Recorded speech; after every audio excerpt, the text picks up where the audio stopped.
මේ සති දෙකමාර පැටව.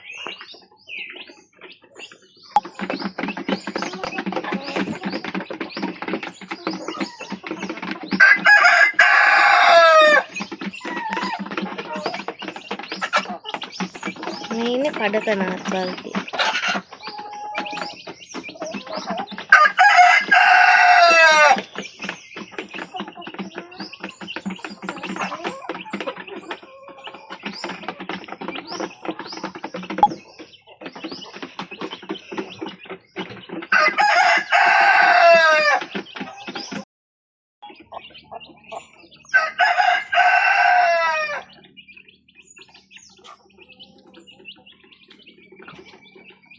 මේ අම්ම කොහෙලාවෙත් හොඳ මේ සිහියෙන් ඉන්නේ.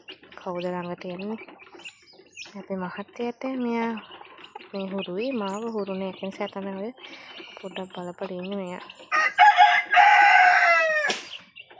එයා කෑම කෑවත් ළමයි ගැන අවධානයෙන් තමයි ඉන්නේ. එයාත් අම්ම ගාවම තමයි ඉන්නේ කෑම කන. අම්ම කූඩුවට ගියොත් එයාලත් යනවා. ඒක නිසා බය නැහැ.